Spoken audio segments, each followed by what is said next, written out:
To another episode of the DTF podcast here on the Field of 68 Media Network. It is currently 11:13 a.m. Eastern Standard Time Zone, the only legitimate time zone on Valentine's Day. I know. There's only one person in the world that both Terrence Oglesby and John Fanta want to spend their Valentine's Day with, and that is yours truly. John, I'm going to start you off with this, man. What'd you get the old ball and chain for Valentine's Day? What was the gift? What was the present?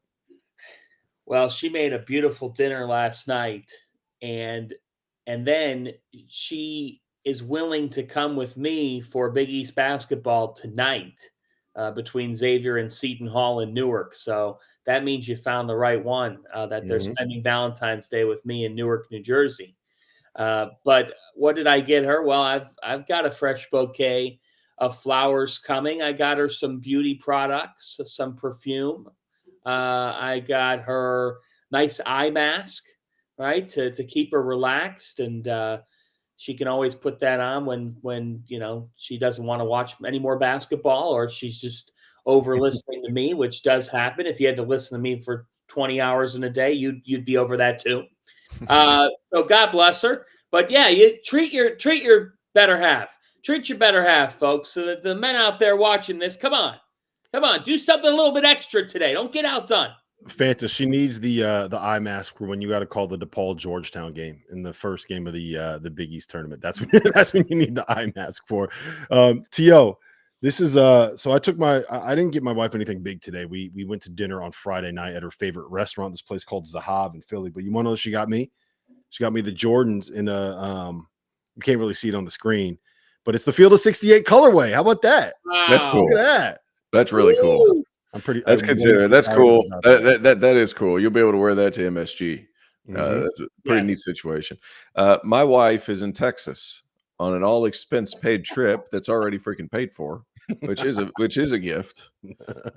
She is at the World Quarter Horse Championships in Fort Worth, Texas, competing, and she qualified, I want to say, for 7 or 8 events. So it's all paid for.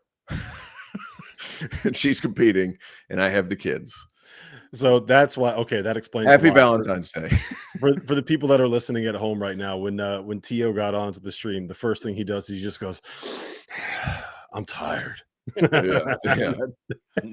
And now we know why. My lovely kids, and I have 2 great kids, but they go through spills of just being precious jewels that are testing me. Mm-hmm. They're line steppers. They're habitual line steppers at 7 and 6 years old.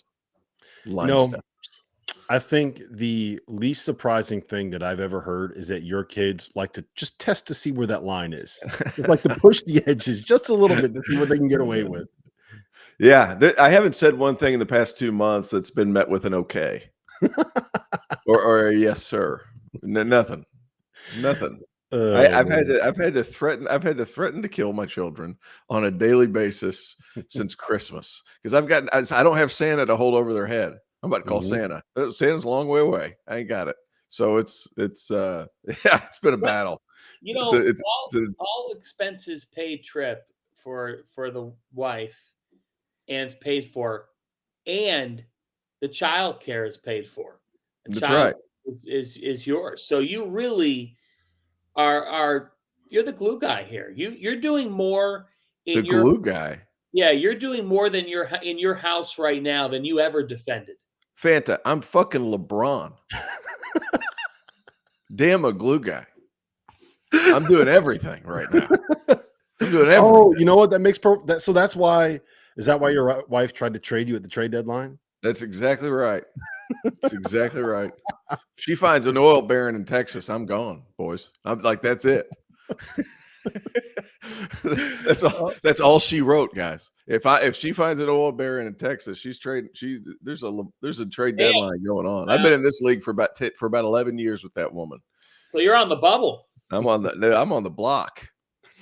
Trading block. All right. Let's get into what we have on the rundown today. We're going to talk about the UConn Marquette game, number 1 versus number 4. Fanta, I told you this before we hit record. I think this is the most fired up I've been for a game since before the season started. Since back in when we were getting ready to go to the Champions Classic or Arizona Duke, right? There's going to be an unbelievable game. We're going to talk all about it. I have a hot take on Arizona that I'm going to hit these guys with. And there are 4 teams that we thought were dead that may not be dead yet that we have to talk about. But before we do, the Bluebloods, fellas, the Bluebloods, North Carolina has lost 3 of their last 5. Kentucky lost 3 of 4 and 4 of 6 before smacking Ole Miss last night. Kansas is 1-5 on the road in Big 12 play and just got 30-pieced by Texas Tech in Lubbock. John, who are you most worried about out of those 3? Kentucky, because that defense is not good. So defensively, they don't have a connectivity. And that's the sign of being a younger team. It's a sign of being younger on the perimeter, particularly.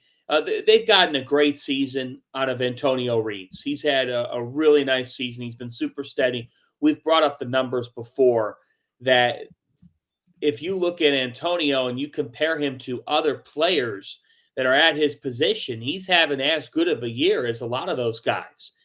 And you know, Reed Shepherd, Rob Dillingham coming in off the bench, I get it. And they continue when they get into the game and they play a good amount of minutes. They've done their part as being double-figure scores, making things happen. And when you look at Wagner, Dillingham, and Shepherd game in, game out, you're getting around 11, 12, 13, 14, 15 assists, right? You're getting productivity. The offense is not the issue at all. This team is still one of, if not the most potent offensive team in college basketball when the light switch is on. But you got to guard somebody because when you get into the NCAA tournament, you're playing another great team. I don't care what seed line there are. 68 teams, should stay that way. We know it won't. But if you're playing a team that has won and knows their stuff and runs their stuff and runs it well because they wouldn't get to the NCAA tournament if they didn't run their stuff well. Your talent, you can have all the talent in the world. If you don't guard, you're going to lose. You're going to lose in the NCAA tournament. You might get to the second weekend, but you're not making the Final Four if you're incapable of guarding. Yeah, you can't rely on putting up 105 points every single night because there's going to be a night where the shots just aren't going down. It's just and it's not even that they're like 50 or 60 defensively. They're 125th in KenPom. 125. And they're a top 25 team. Like that's glaring. And Norlander's put this out, and I think you've brought it up too. Like if we haven't seen teams with a 125 defensive efficiency, that's a red flag. A big ass red flag in terms of your ability to go on a deep run. We haven't seen a team outside the top 75 on defense very rarely make the deep run. So that's a tough spot for them to be in. And as I told T.O. last night on our show, it's February 14th. It's not going to change now. Mm-hmm. Too late. T.O.? I agree with all of that. I still feel like if there's a team that can score 110 points 4 games in a row, Kentucky can do it. That just goes against every analytic that I've ever looked at or read. It's more than likely wrong. However, there's enough talent there to do it. I'm a little confused as to why Reed Shepherd and Dillingham are still coming off the bench. Like, what's the holdup? I understand the Wagner thing. DJ has not played like his dad or his grandfather for that matter. And it's not that he's a bad player. It's just he hasn't found his rhythm when he got to college. I was a little concerned about how he would do. Everybody was ranking him like the number 1 player in the country. And I thought he was a very good player, but to say he was number 1, I just didn't think it was there. I thought he was more of a top 30, top 35 kind of kid.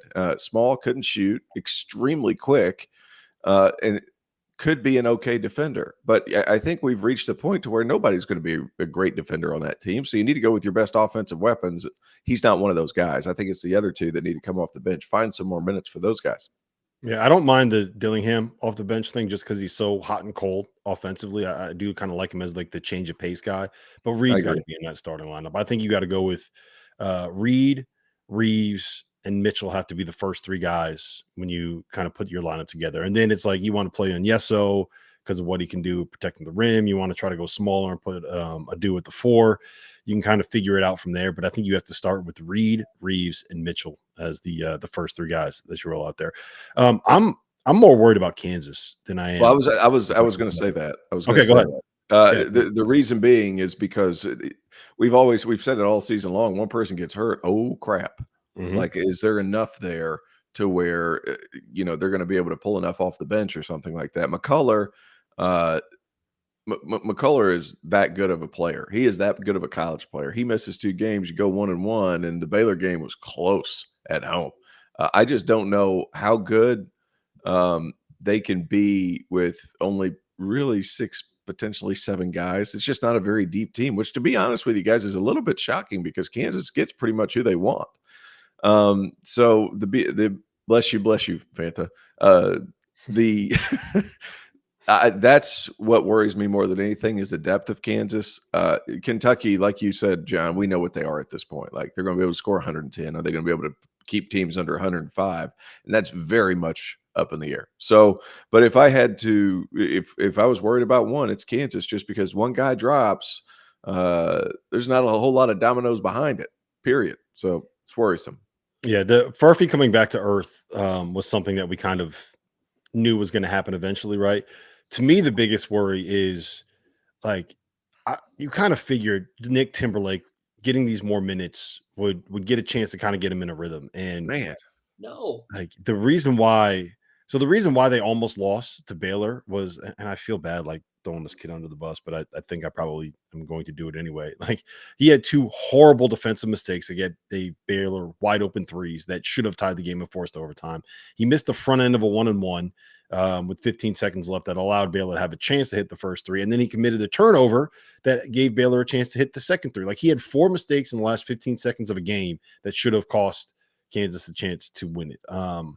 And he's not ready. They have 4 guys. Juwan Harris isn't really an offensive threat. McCullough's kind of come back to earth when it comes to his shooting. It's difficult to be able to create space for Dickinson when you don't have much there. And you're right, man. It's weird that this is the place that Kansas is in right now. Maybe you shouldn't lose like 9 guys to the transfer portal in one offseason. Maybe that's a bad thing to have happen, Fanta. Yeah, exactly.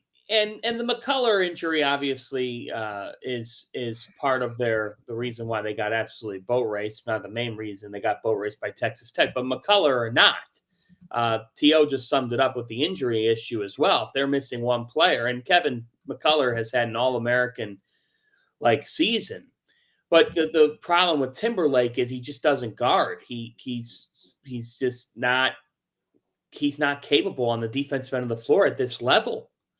So you could, in the CAA, in a mid-major league, you could just give that up if you just went and got 25 shots up a night and you're good enough to just score and you're going to get those 25 looks. But it's what it is it's a great reflection on portaling and the transfer portal in general. So that in May or in April, when someone goes, right, and they're a great get, you could be a great get. And this isn't just Nick. This is in general in college basketball. You could be a great get and not be the right fit. Yep.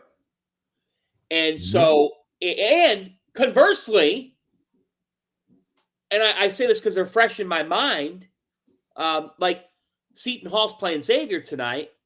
You could be a guy that has not done much at all, and then all of a sudden become a really perfect fit for a program, and you become a better player and a guy that's more on the radar as a result. I'm talking about Jaden Bediako, Seton Hall's big. He was like an okay, like not a big contributor at all at Santa Clara, but he got coached by Herb Sendek, and he moved on to another school. And because he was at a power conference school, he says that he embraces physicality. You can't do that in the WCC. If you breathe, it's a foul. In the Big East, you literally could shove somebody and they're not going to blow their whistle. I watched it last night in Providence, St. John's. But it goes down to, just because you can get the top 10 name in the portal doesn't mean that it's always the best fit for your team. But, I wanted to bring this up before you get to the next thing. Like Eddie in our YouTube chat, which I love that we can look at the chat live. He says Fanta knows better than to give up on UK. Eddie, I'm not giving up on them. I'm just telling you how it is, brother. Defensively, we're talking about winning a national championship. You were in that category. Eddie, don't act like you weren't. But this is why there are trust issues with Kentucky. We both are saying you can be a great team. But if you don't defend, you're not going to be able to get to where you're supposed to be. And Eddie, as a member of Big Blue Nation, where your team's supposed to be. Your team year in, year out expects to get to Arizona. That can't happen if you don't guard me. Mm-hmm. I will say on Kentucky's defense, last night was the first time in SEC play they allowed less than 1 point per possession defensively. And they were good last night. They were good. They were good last night. Like Reed Shepherd played 32 minutes, which helps. Bingo. Onyeso had 10 blocks, which helps. So it's hard for us to know how good Ole Miss is as well. They're on the bubble. Yeah, I mean, look, I think that's pretty much what they are, like a top 40-ish kind of a team in college basketball. There's talent there, but that's one of the ones where you look at them and you kind of say, I don't know if the portal fits necessarily made the most sense there. Can I just make one note real quick on North Carolina, and then we can kind of move on here from the Ontario Morris being an idiot too hurt Kansas. Just since we're on the we're on the Kansas subject, like that crushed them.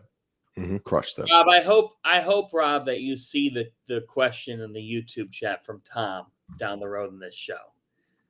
That Illinois is UConn and Purdue's biggest threat. I think that we'll talk about what their biggest threat is. It's a tough matchup. I don't want UConn to get Illinois in like the Sweet 16. I think that's a tough matchup for them.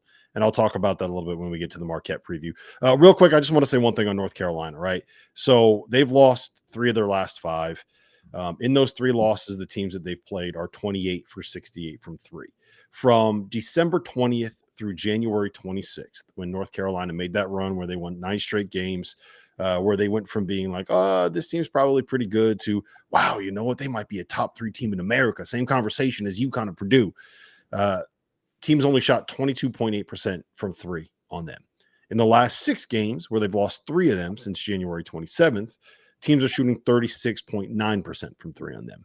The noisiest stat that you can have in college basketball is defensive 3-point field goal percentage, right? There's been studies that have been done by Ken Palm and other people that show that that has very little impact by the defense that is being played, and it's much more due to whether or not the teams that you're playing are actually good 3-point shooting teams. So I think that was a regression that was always going to end up hitting, and it's hitting North Carolina now. So we'll see how that ends up carrying out, but that's something to kind of tuck away in your back pocket and make note of. All right. As you guys know by now, we've partnered with BetMGM this season. We'll be using BetMGM lines to make all of our picks, and we'll have special offers for the listeners and viewers of the Field of 68 as we all get ready for the best month of the year, March Madness. If you haven't signed up for BetMGM yet, you can use the bonus code FIELD150 and you will get $150 in free bets on your first wager with BetMGM, regardless of whether or not you win that first bet. All you need to do is deposit and bet $5 of your own hard-earned money. Here's how you make it work. Download the BetMGM app, sign up using the bonus code FIELD150, deposit $5, place your first wager, and you'll receive up to $150 in bonus bets regardless of the outcome of your bet if you use the code FIELD150 when you sign up.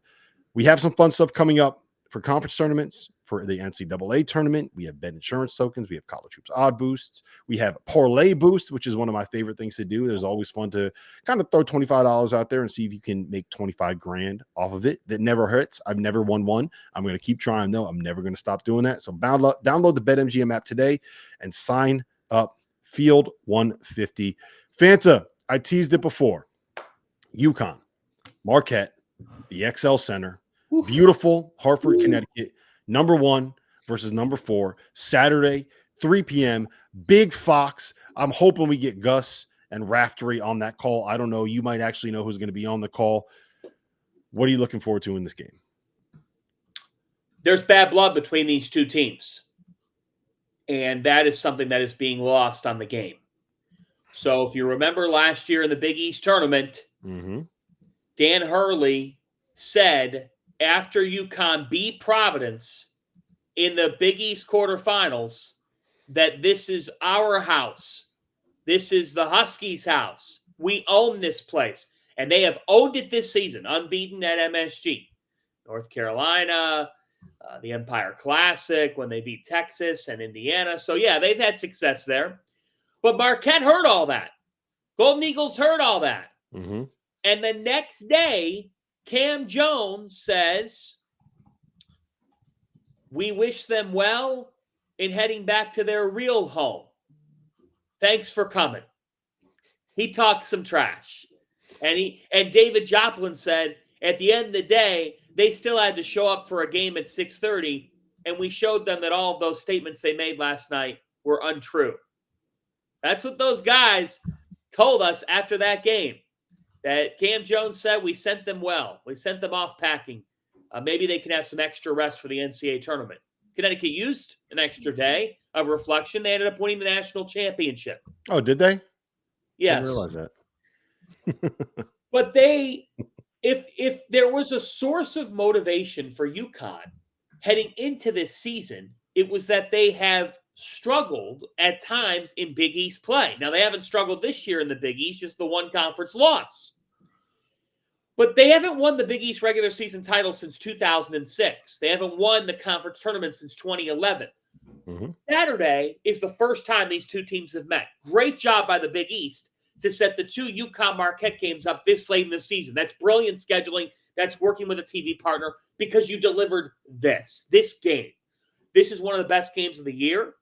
I think it's one of the best games the Big East has had in the regular season since the conference realigned, if not the best game. It might be the very best game that we've seen. Why? You have two of the top 3 point guards in America squaring off on Saturday. Kolek is the best point guard. Tristan Nude would be in my top 3 with Braden Smith in there as well. You have two incredible twos in Cam Spencer and Cam Jones. Their ability to fill it up.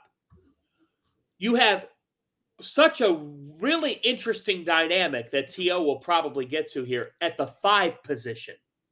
The 5 position, where Donovan Clingan typically, just by his mere presence, is able to alter everything, block stuff. You have to think twice. Ocho Ighodaro is not that type of big. He's mobile. He's a passer. He's got versatility. He's got athleticism. The matchup of the 5 is a dream. It's really special. This scene in Hartford on Saturday will be outstanding. This is everything you want in a college basketball game in the Northeast. Marquette is hot. They've won 8 in a row. Connecticut will take a 13-game winning streak into this one. UConn Marquette is going to be all-out fire. In a lot of ways, like Marquette's the anti-UConn. Like that's kind of like it's kind of like Spider-Man and Venom. Like, and I'm not sure which one's good and which one's evil. I'm venturing to guess that UConn's evil, but they relish in that. So I meant that as a compliment, not a bad thing. That's just because Shaka recruited you, man. Come on. No, it's because Dan Hurley. That's why. That's why. They like being the villain, though. Exactly. He prefers being the villain. So I'm going to give it to him. No, they're the exact opposite. UConn's a little bit more methodical, big, burly, powerful at every position, and Marquette's a little smaller, a little quicker, and not all that much quicker, but you get what I'm saying. Like smaller, quicker, moves it, free-flowing offense, motion, get it to one guy, let him make decisions, and UConn's going to run sets. Like they can play motion, sure, but they're just going to run sets and they're going to grind you down. That's what makes this game so intriguing. I think the fact that it's at UConn is a big thing. And another thing is that the matchup at the 5 is kind of why UConn gives them trouble, because you're pulling what Donovan Clingan's so good at. You're taking him away from the bucket. I'm curious if there's a matchup thing to where you play Johnson and Clingan and then put Clingan on somebody like a Stevie Mitchell and be like, hey, dude, go ahead. Shoot it. I'm still gonna have my big dog around the rim. I don't think they'll do that, but I would venture to guess that there's something in the plans of, hey, how can we figure out ways to put Klingon and keep him right around the rim? But neither here nor there. I think it's a really intriguing matchup just for all the right reasons. Two tough teams, two teams that'll talk a little bit, and I think it's going to be great television. Yeah, I do think, and you guys aren't wrong in saying that there's a little bit of a dislike and a little bit of resentment between these two programs. And I don't think there's anything wrong with that. You know, we said this when it came to Dan Hurley versus Rick Pitino, like having that bitterness, having a rivalry there is what makes matchups like this so intriguing. And when you combine the fact that these are both top 10 teams, when you combine the fact that these are two of the longest winning streaks that you have in all of college basketball, when you combine the fact that there are two great point guards, there are two really, really intense coaches, and that these are two teams that quite literally could go out and win a national title this year, I think that this has all the makings of an all-time classic. I will also add this because there's stakes, and I don't mean to cut you off, but there's stakes here that I think we need to discuss, because UConn right now, you mentioned it, Fana, has not won a conference regular season title since 2006. They have a 2-game lead on Marquette right now in the Big East. That's before they play DePaul tonight, a Valentine's Day date at DePaul in Chicago. At least they know it's going to be private. They won't have very many people sitting there watching them on their date against DePaul, so that's probably a good thing. But this is how UConn closes their schedule: Marquette at home, at Creighton, Villanova at home, Seton Hall at home, at Marquette, at Providence. They play their 3 toughest road games of the season in their last 5 games, and that does not include tonight's home game against Marquette. They can legitimately go 3-3 in that stretch, right? If you beat Marquette tonight, then you're putting yourself in a situation where you will guarantee yourself a share of the Big East regular season title by beating Villanova and Seton Hall at home. And that probably gets you a number 1 seed. If you win this game, you're probably going to end up being the 1 seed in the Big East tournament, which means you don't have to play Creighton or Marquette until the championship. You don't get one of those 2 teams in the semifinals in all likelihood. So when it comes to being able to win multiple championships and multiple Big East championships this year, this is an incredibly important game for that. You lose to Marquette at home, you only have a 1-game lead, and you still have to play your 3 toughest road games. And that becomes something where, like, all of a sudden the pressure gets ratcheted up just a little bit on UConn here. Go ahead, Fanta. Well, I think, trying to think of what I was going to cut you off with now. I lost here. Let me, while you think about it, let me add this, because I think that the most intriguing part of this matchup to me, and Tio, tell me if you think I'm wrong on this, is I know what it is. It's the thing with Klingon, right? I fully expect them to just have Klingon play like as drop can be on anything that Oso Ighodaro does. And if that means you have to go over every screen, if that means you have to what's the word I'm looking for, T.O.? Top lock people, where you have to try to kind of take it away. Whatever you do, I think that's, you basically just don't let anyone come off a screen, don't let anyone fade off a screen, force them to curl everything, force them to go to the rim. And if you have to live with Oso Ighodaro making 10-foot jump shots and that's what beats you, I think that you live with Oso Ighodaro making those 10-foot jump shots and letting that beat you. But Tyler Kolek against Tristan Newton, man, I cannot wait for this. Kolek's been unbelievable. Like, have you looked at his stats over the last 8 games on this winning streak?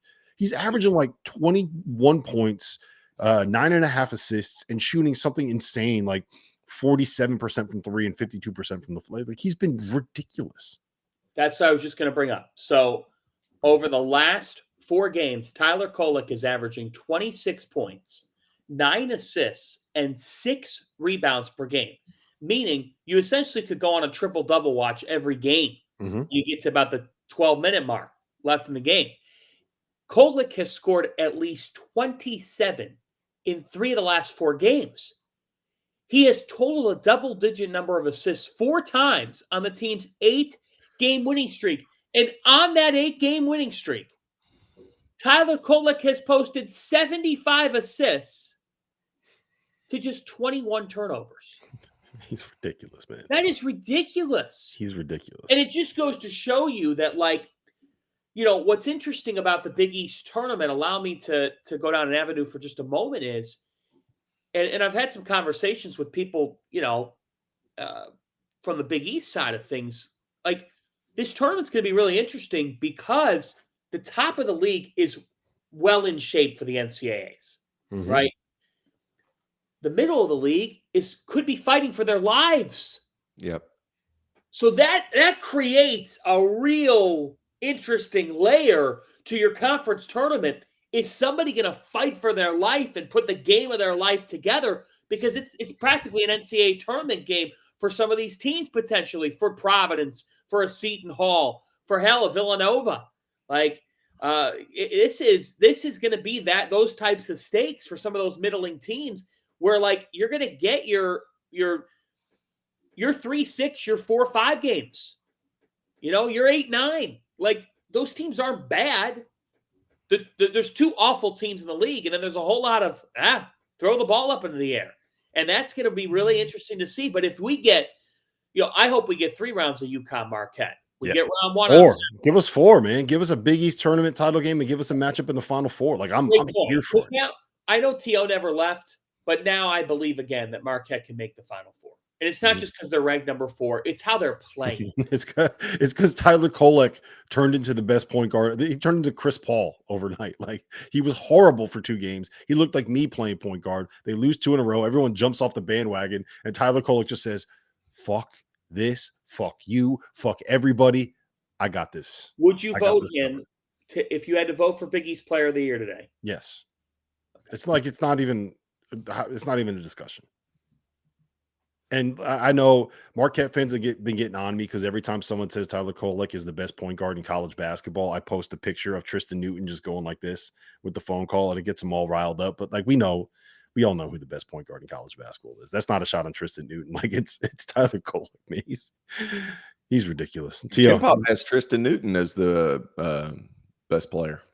Yeah, he was much better in non-conference play than Kolek was. But, like, how can you look at this last 8-game run that Kolek's put together? Yeah. He's put this team on his back, man. Like, it's just he's been absurd. It's a joke. I'm going to make one last point, and I want you guys to tell me if you think I'm just crazy. If you think this is just the worrisome and anxious UConn fan in me, but if you look at who UConn has actually beat this season, right, and you look at what they've actually done. They beat Indiana on a neutral, like, whatever. That's really not impressive at all. They beat Texas on a neutral, which is, like, fine, I guess. But Texas is kind of one of these teams that's inflated by the Big 12. They beat North Carolina on a neutral, which didn't look that great at the time. Looked really, really good 2 weeks ago. And now kind of, again, looks like just, it's fine. It's a top 10 win. They beat Gonzaga in what was effectively a road game, which is, like, fine, whatever. Everybody beats Gonzaga this year, right? And then the wins that they have in the Big East, their best one is Creighton at home, winning at Butler, at Xavier, at Villanova, at St. John. Like, they haven't done a ton this year that will sit there and, like, pop off the page at you. Does that make sense? So I kind of think if you're going to be able to get right now, KenPom has a line at Marquette +7. I know it's a road game. I know it's UConn. I know it's going to be at the XL Center. There's going to be 17,000 crazy, insane UConn fans. 7 is a big number there. If you can get Marquette +7, like, I think you got it. This is going to be a 1-possession game. There's no doubt in my mind.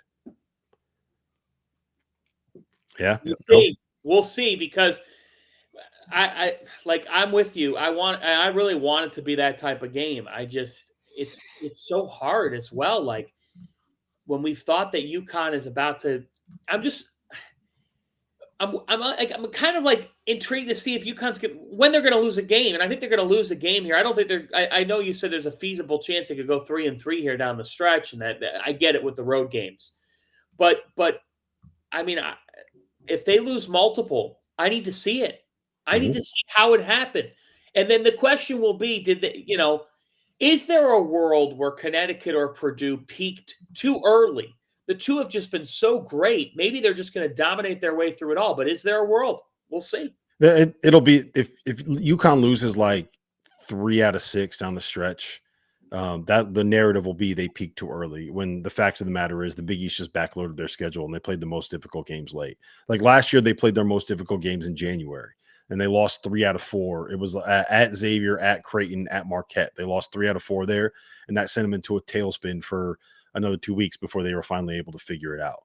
It just it just depends on when you play your most difficult games in the schedule. That's kind of the only point I was making. All right, big news. Thrilled to announce we have partnered with Autograph, a company founded by the GOAT himself, Tom Brady. The Autograph fandom app gives you access to the best college hoops content, fan contests, and exclusive rewards like discounted tickets, all for doing the things that diehard fans already do, which is following your favorite team in the news and listening to podcasts just like this one. Right now, the Autograph app has available to people that download it and use the code F68 the ability to get UConn Marquette tickets on Saturday for just $8. They call it the Autograph True Fan Pricing because true fans deserve true fan prices. So make sure you download the free Autograph app in the App Store and use that referral code F68 to be able to change your fan experience for the better. It works like this. You get all the college hoops content you want in one place, articles from your favorite writers, podcasts from your favorite hosts like John Fanta, and content from your favorite creators like Terrence Oglesby. The more you consume, the higher your rank. As you continue to level up in status, you can unlock more unique rewards curated exclusively for you. So start earning points for doing something as normal and as simple as listening to your favorite podcasts now. That's the Autograph fandom app, code F68. All right. Are you guys ready for my Arizona take? Are you ready for this? It's ready. Scalding. It's hot. You're going to laugh at me. I think you're probably going to call me an idiot, but I'm going to make a case that this year's Arizona is what last year's UConn was. Okay. You ready for this? Last year, UConn rolled out to that 14-0 start to the season. We all crowned them at the start of the year. We all said this is the best team in college basketball. This is a team that can go out and win a national title. And then they get to January and teams kind of figure them out. And they kind of say, look, you know what? We're just not going to guard Andre Jackson. We're just not going to play him. And it took UConn a month to kind of figure it out. They lost 6 out of 8 there in January. And then once they got Andre Jackson back, it clicked into action and they started rolling everybody. And outside of the loss to Marquette in the Big East tournament, they won every game from I think January 29th on through the national title. Arizona started out 8-0 this year.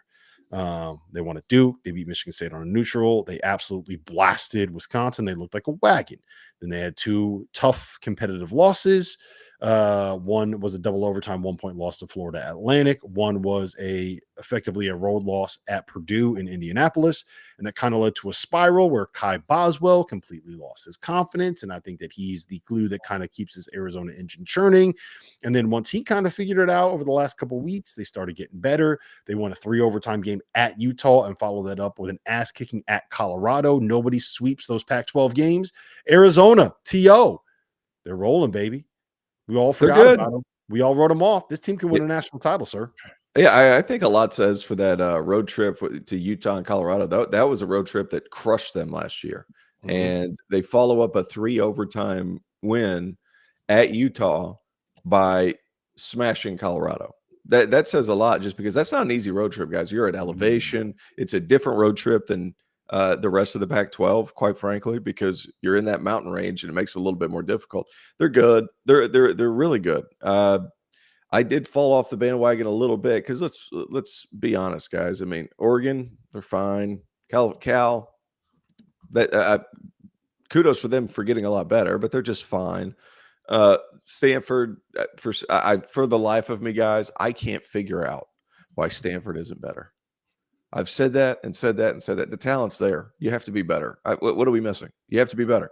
And then the Utah, Colorado, I like both of those teams. That's 2 big wins, but they keep it rolling. The tools are certainly there. I'm not going to be mad at any part of it. They control the glass, even playing a little bit smaller than they did last season. So I watched Arizona at Colorado on Saturday, entire game. And so I'm going to be real with everybody here. We can't watch every Pac-12 game on the East Coast. You know, I'm not going to pretend that we do. I mean, you can watch back on Synergy, you can watch back in other ways.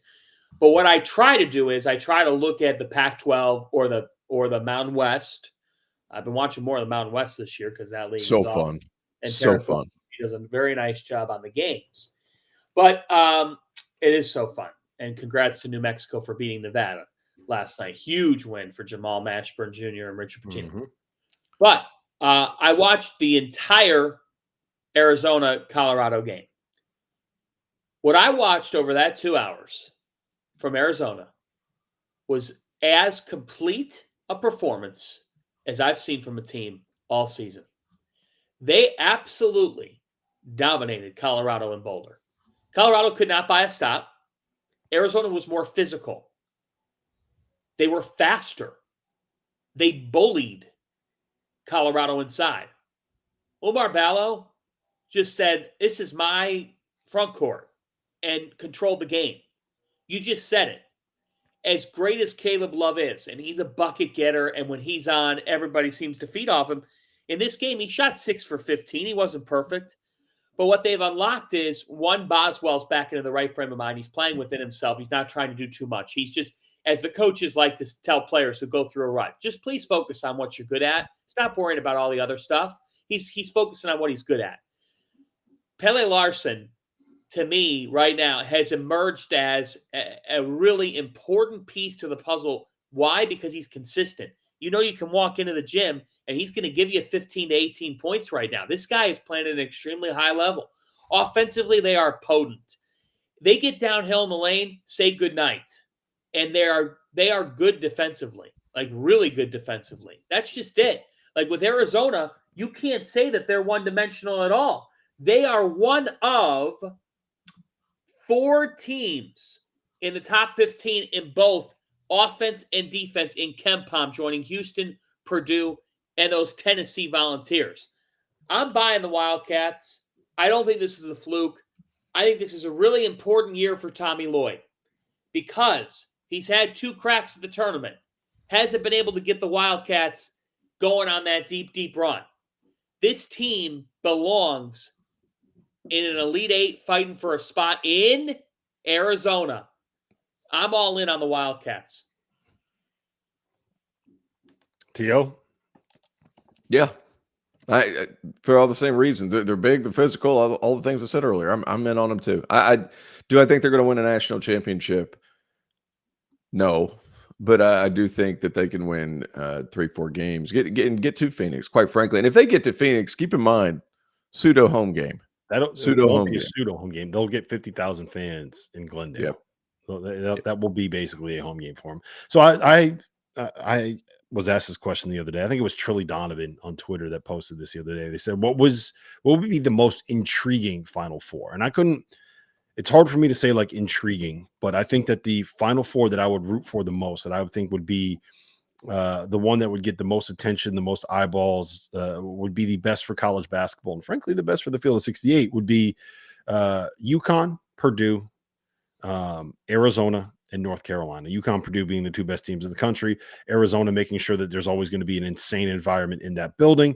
And then the North Carolina Caleb Love narrative that we'll be able to track along with. UConn trying to repeat, Purdue trying to go from losing to a 16 to winning a national championship. There's just so many storylines.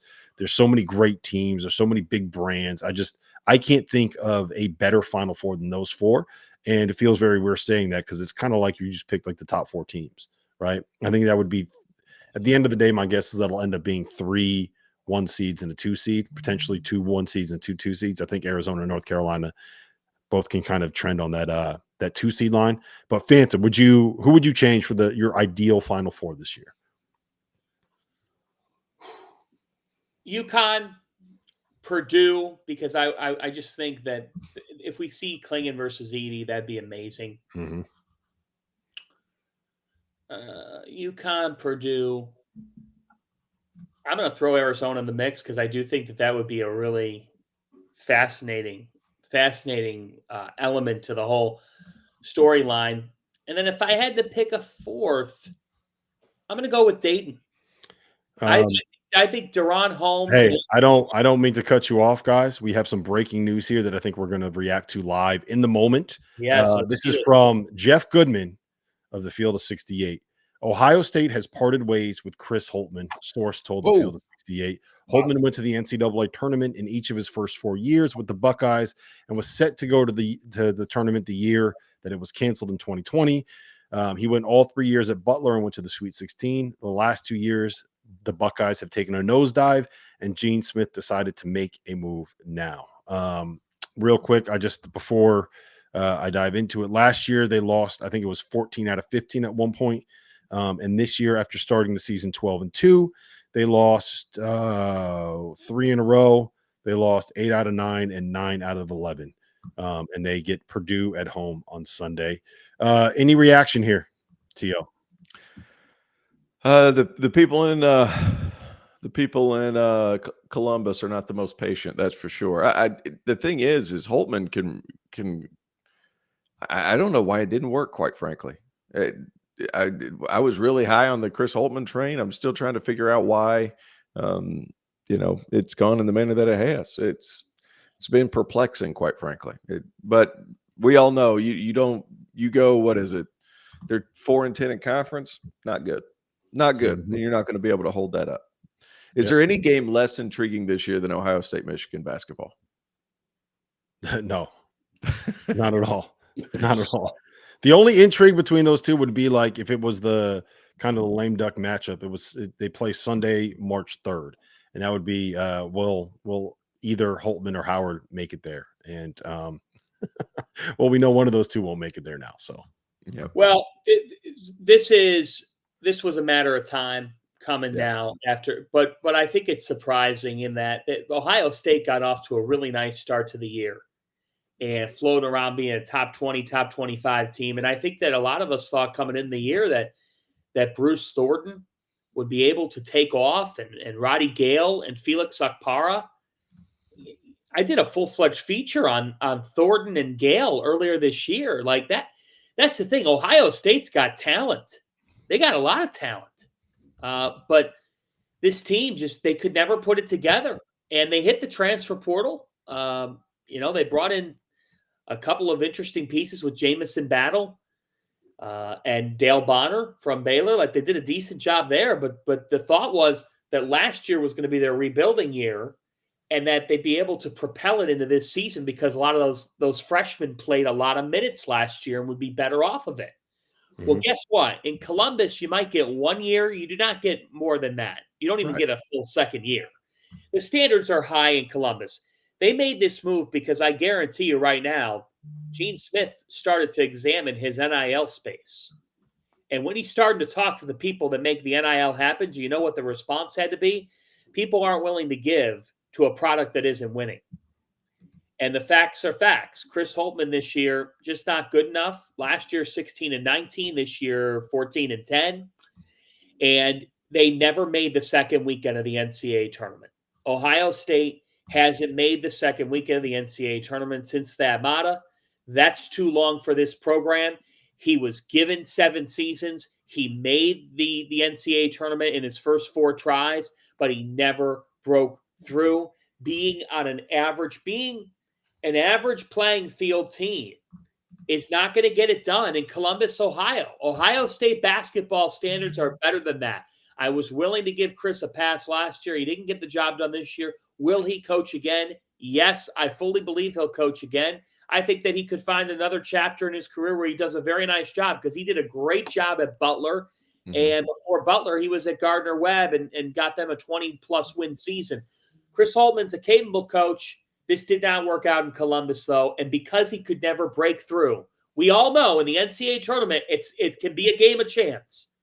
But he never could get the Buckeyes to the breakthrough. And unfortunately for him, those standards are too high for him to have kept the job past this year. They got it done today so that they can get that NIL reestablished and they can start their search today, which this is a really, really interesting coaching search happening in Columbus. There's going to be a deli line of candidates. I'm fascinated to see who they get. Mm-hmm. We can talk about candidates in a minute. What I will say is I do feel for Holt, who has always been, very good to us and very good to the show.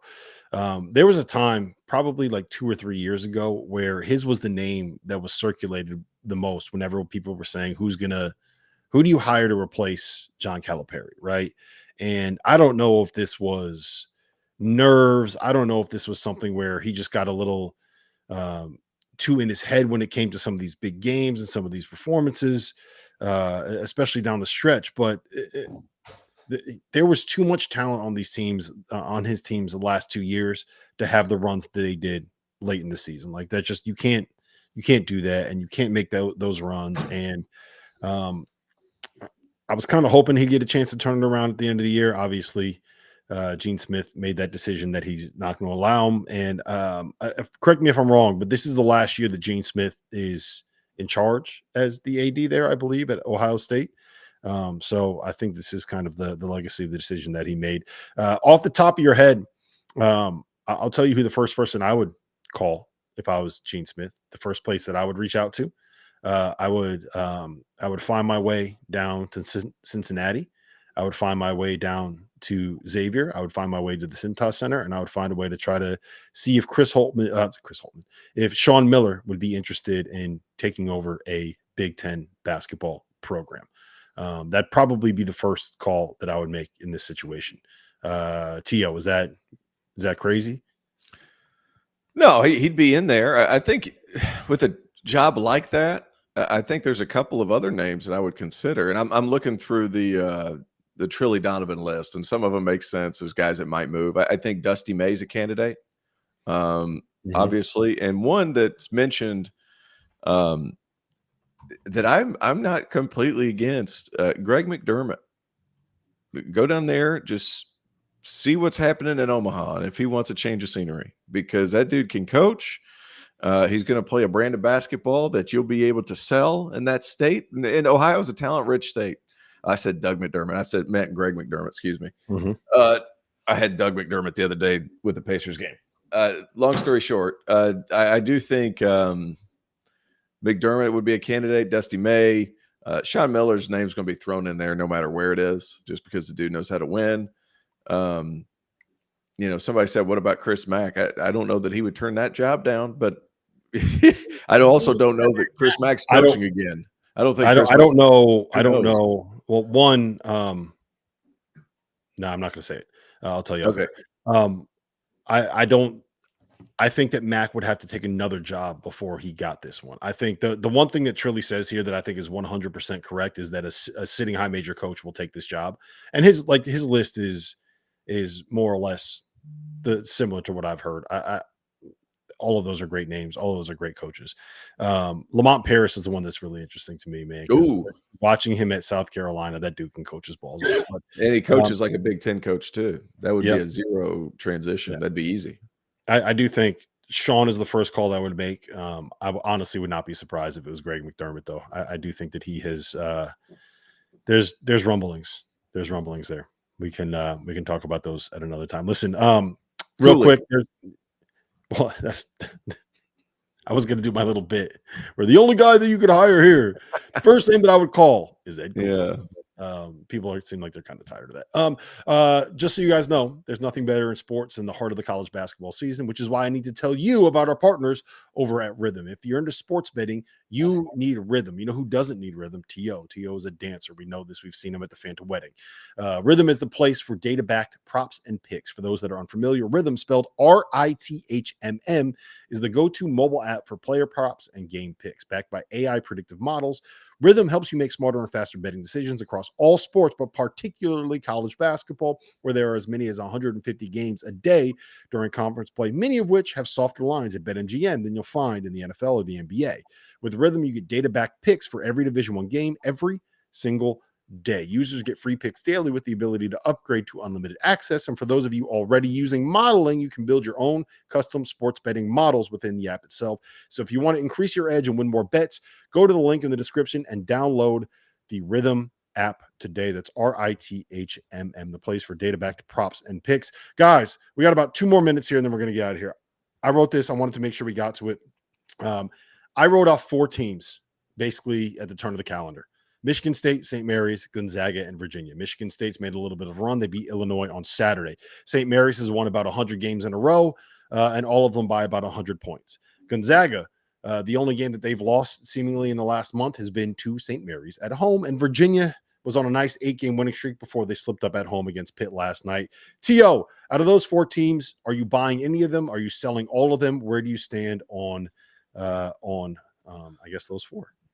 Is there a bigger, like an easier selection than picking Tom Izzo when it matters at the end of the season? Whenever they showed up to play, I want to say it was Illinois at home. Everybody was like, me included, I was like, man, Illinois is just better. This point blank period, Illinois is just better. And I know it was an 8-point win. It was really more than that. They played well. Guys, look, Michigan State's going to make the tournament. As far as what we're buying them for, it's up for debate. St. Mary's doesn't shoot free throws very well at all. At all. They're not going to hit free throws in clutch time. That worries me. Who are the other ones? Gonzaga. They're a big ball of meh for me. And then who was the other one you mentioned? Michigan State, Gonzaga, St. Mary's, Virginia. Virginia was the other one. Glad you guys are listening to how important my words are. So Virginia's good. I actually think that they don't shoot the ball extremely well. That's worrisome.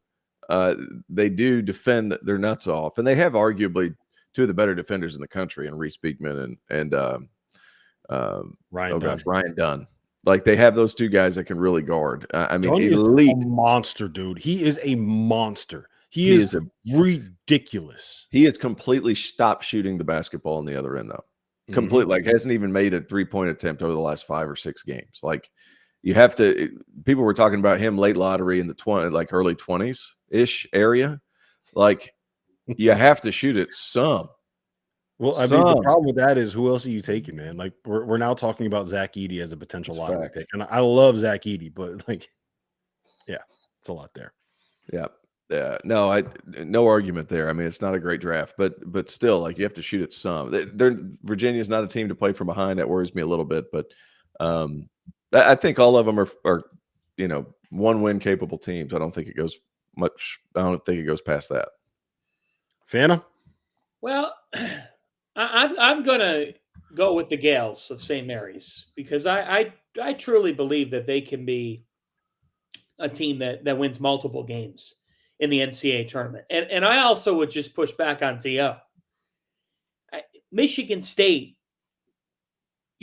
last year nobody thought that they could make the second weekend, and guess what? They did. And they did because they defended their asses off, and they got out on the break a little bit.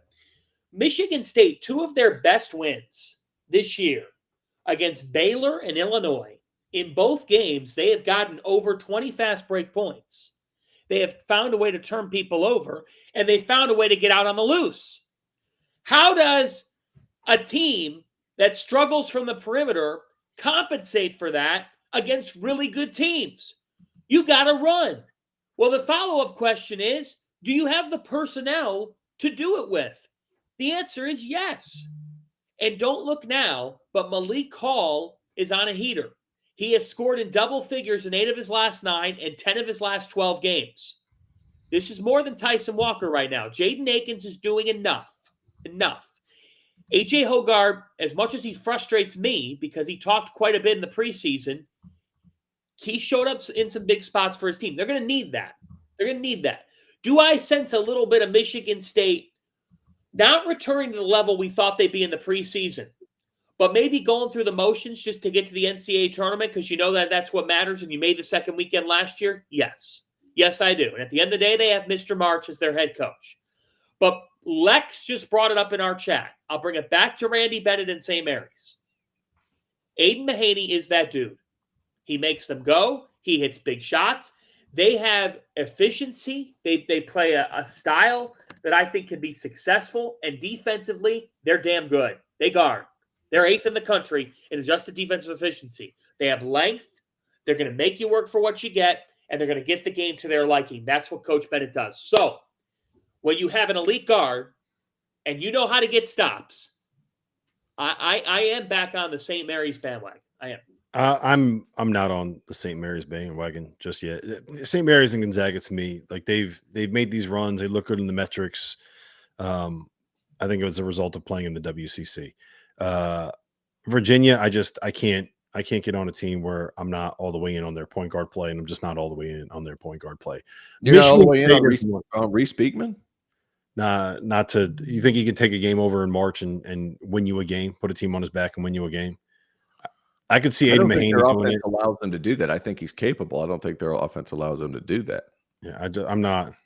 Virginia's fine. I think they can win a game. I can't see them doing anything more than that. And I would probably, if they ended up as a 7 seed, I'd probably have them be the team losing to a 10. St. Mary's, like, they're going to be overseeded and going to be a prime upset candidate for me. Gonzaga still has to, like, they might have to get the auto bid to be able to get in. Like, they're not even a surefire tournament team yet. But Michigan State, man, they're old. They got Tom Izzo. They have Tyson Walker and AJ Hoggard, who could both either win you a game or, in AJ Hoggard's case, lose you a game. They're going to end up. This is what's going to end up happening, guys. And I promise you, if we could do a vaulted right now, they're going to end up being a team in the playing game as a 12 seed. They're going to win that playing game. Then they're going to upset the 5. Then they're going to upset the 4, and they're going to be playing in the Sweet 16 against the number 1 seed for the right to go to the Elite 8. That's what's going to happen with Michigan State this year. I'm not going to bet my house on it, but I will bet something on it. Whatever you want to bet on it. That's what's going to end up happening. So listen, this has been the DTF podcast. We had some fun. We talked to UConn Marquette. We reacted live to a firing at a top 20 job in college basketball. I picked Marquette to make to the Sweet 16, and we talked about the Bluebloods. It was a rousing podcast today, gentlemen. So for Terrence Oglesby, for John Fanta, if you're still listening to this, please rate, review, subscribe, do all those things that make us happy as podcasters, and we'll see you guys again.